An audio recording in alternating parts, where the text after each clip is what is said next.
ugu dambeyntii dhamaadka xafladda lagu taageerayo Awdal State ee Soomaaliya ayaan waxaan qaar ka wareystay sida ay dareenkoodu yahay iyo sida ay caawa xafladda u soo bandhigeen iyo waxa iyagu ay aaminsan yihiin waxaana ka mid ahaa dadkii aan wareystay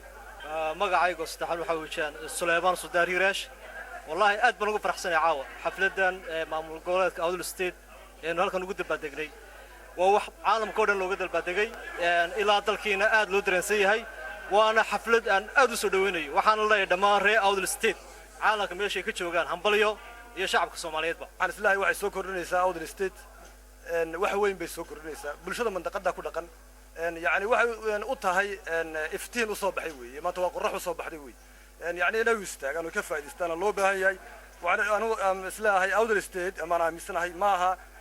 wax qof lagu gorgortamayo ama cid lagu gorgortamayo ama qof leeyahay ama cid u gaara يعني wax kaftana maaha wax dhaba weeyaan oo bulshada ka soo go'day dareenkeeda ayaa muujinaya sida dunida oo dhan looga dabaaldegay ama loo soo magaranaysaa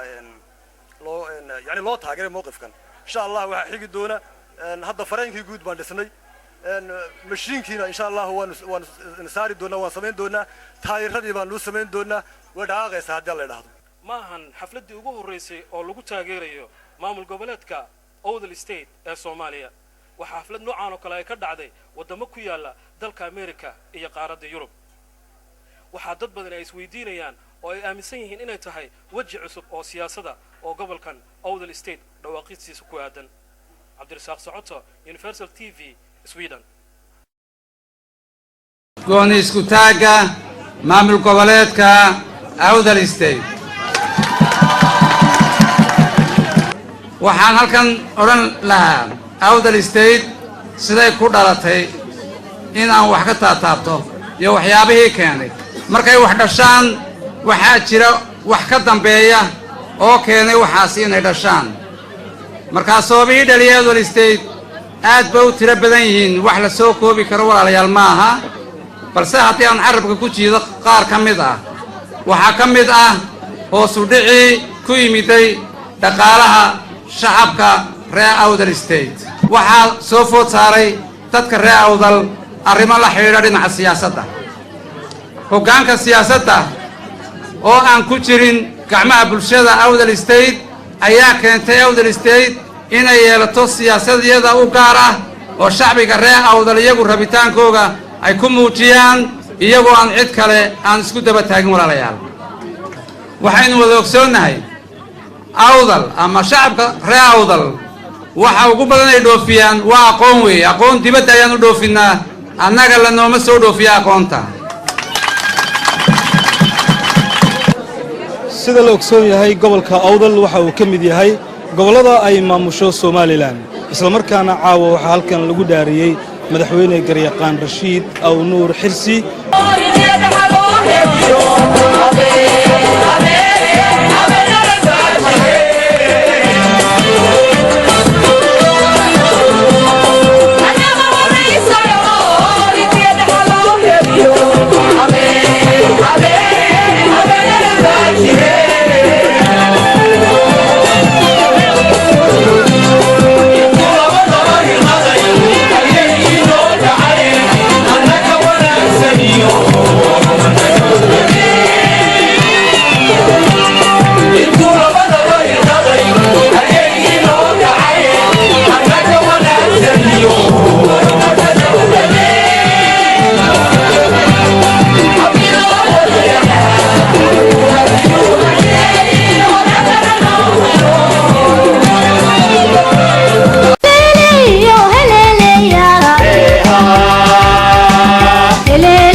Indera